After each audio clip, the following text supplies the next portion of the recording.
श्री दुर्गा सप्तशती पाठ अध्याय दूसरा। जय माता दी। देवताओं के तेज से देवी का प्रादुर्भाव और महिषासुर की सेना का वध करना। मध्यम चरित्र के विष्णु ऋषि, महालक्ष्मी देवता, उष्णिक छंद, शाकंभरी शक्ति, दुर्गा बीज, वायु तत्व और यजुर्वेद स्वरूप हैं। श्री महालक्ष्मी की प्रसन्नता के लिए मध्यम चरित्र के पाठ में इसका विनय योग है।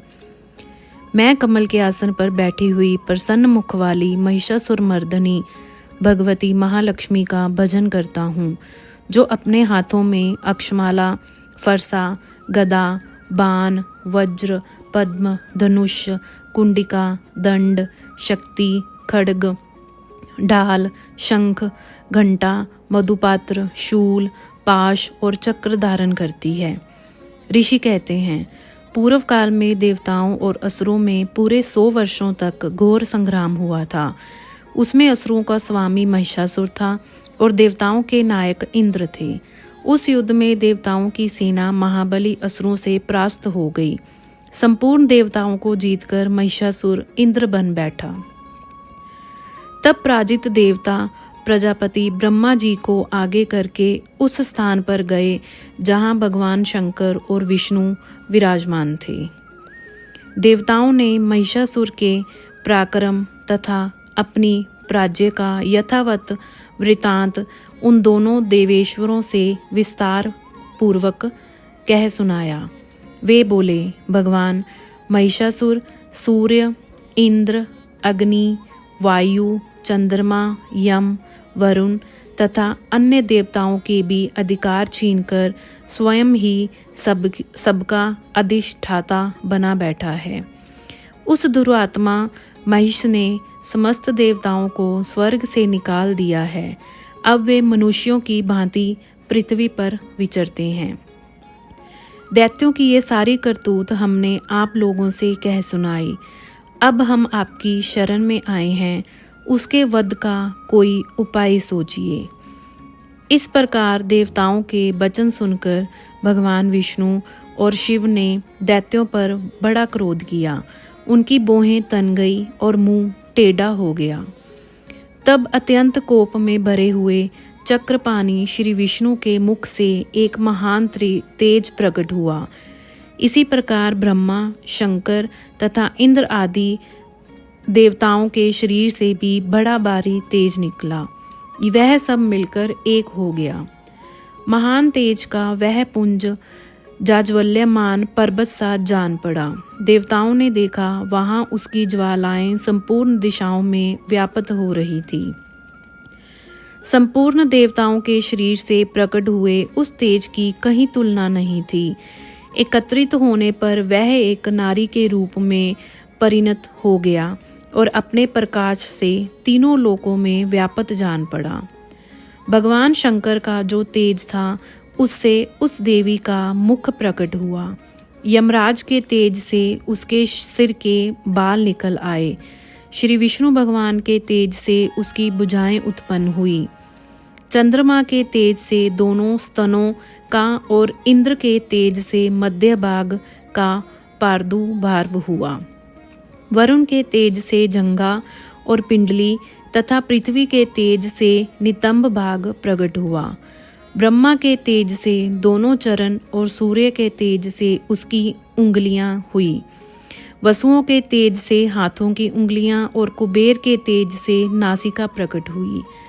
उस देवी के दांत प्रजापति के तेज से और तीनों नेत्र अग्नि के तेज से प्रकट हुए थे।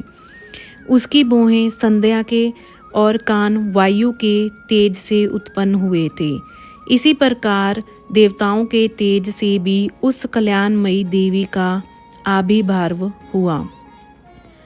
तदंतर समस्त देवताओं के तेज पुंज से प्रकट हुई देवी को देखकर महिषासुर के सताए हुए देवता बहुत प्रसन्न हुए।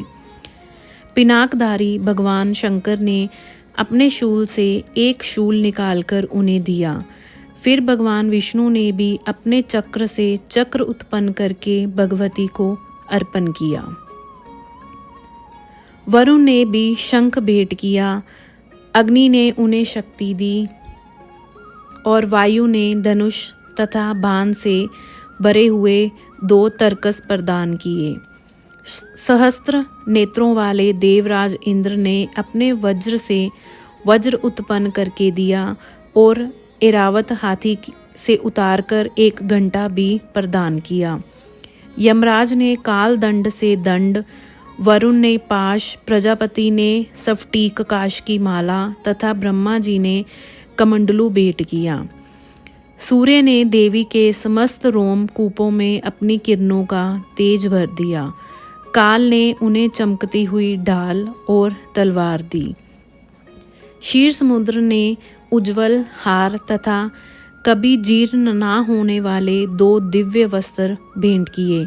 साथ ही उन्होंने दिव्य चूड़ामणि, 2 कमंडल, कड़े, उज्ज्वल अर्धचंद्र, सब बाहों के लिए केरू, दोनों चरणों के लिए नूपुर, गले की सुंदर हसली और सब उंगलियों में पहनने के लिए रत्नों की बनी अंगूठियां भी दी। विश्वकर्मा ने उन्हें अत्यंत निर्मल फरसा भेंट किया। साथ ही अनेक प्रकार के अस्त्र और अभेद कवच दिए।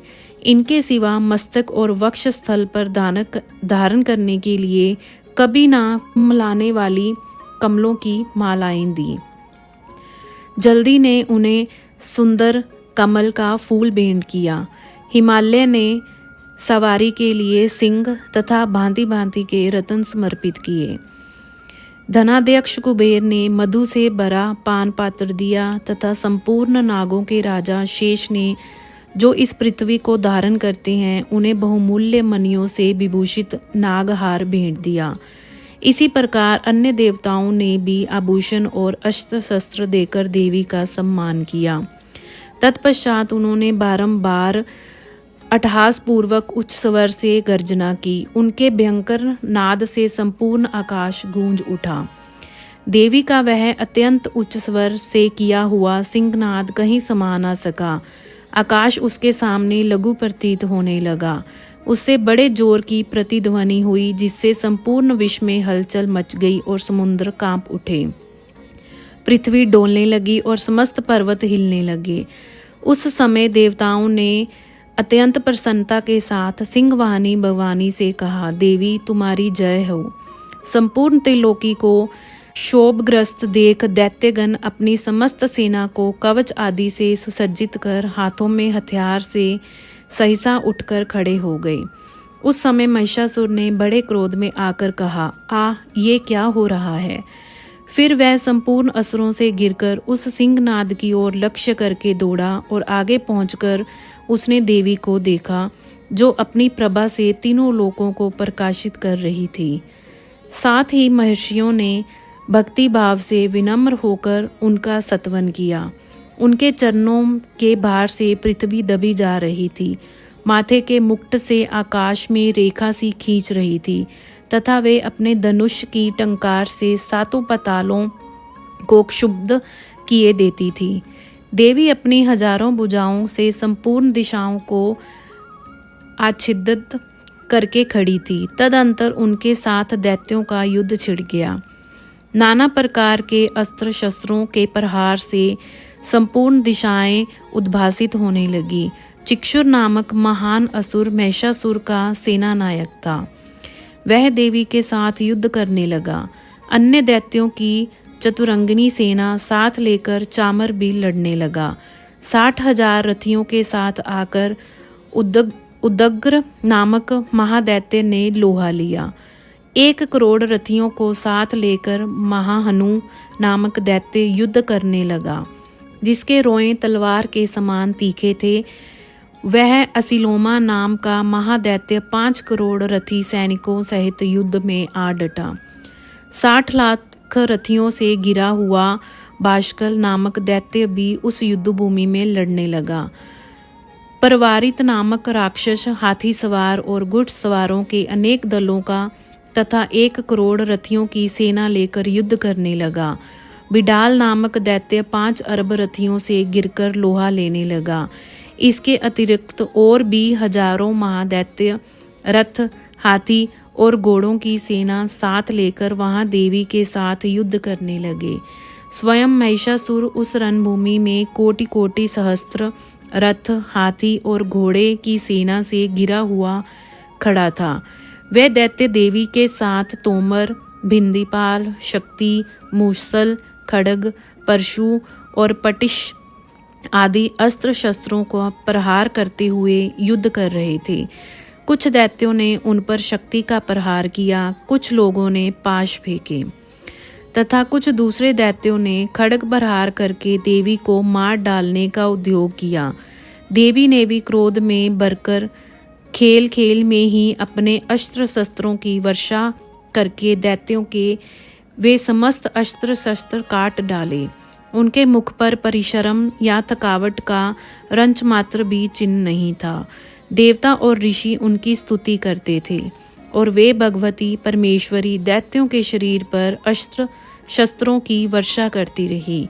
रणभूमि में दैत्यों के साथ युद्ध करती हुई अंबिका देवी ने जितने भी निश्वास छोड़े वे सभी तत्काल सैकड़ों हजारों गणों के रूप में प्रकट हो गए और परशु, भिंदीपाल, खड्ग तथा पटिश आदि अस्त्रों द्वारा असुरों का सामना करने लगे।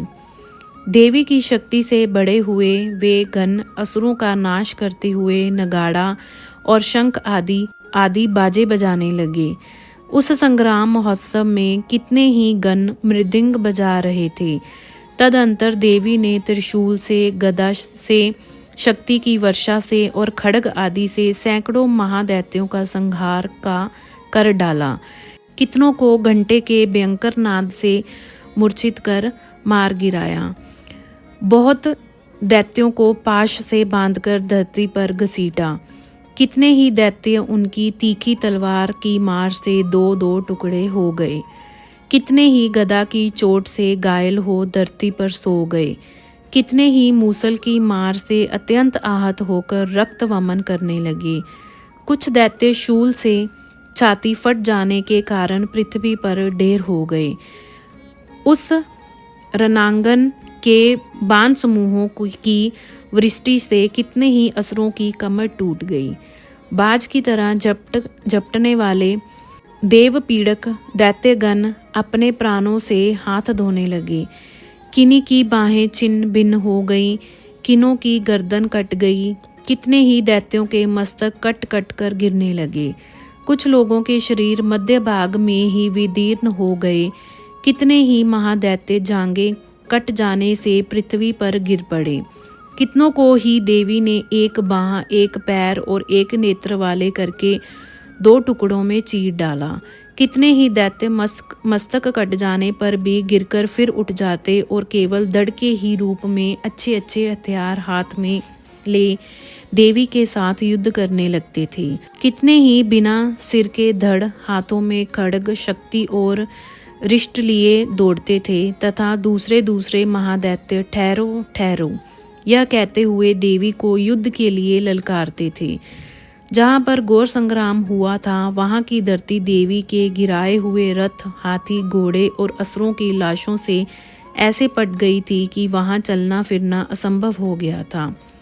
दैत्यों की सेना में हाथी, घोड़े और असुरों के शरीर से इतनी अधिक मात्रा में रक्तपात हुआ कि थोड़ी देर में वहाँ खून की बड़ी बड़ी नदियाँ बहने लगीं और वह सिंह भी गर्दन के बालों को हिला हिलाकर जोर जोर से गर्जना करता हुआ दैत्यों के शरीर से मानो उनके प्राण चुन लेता था।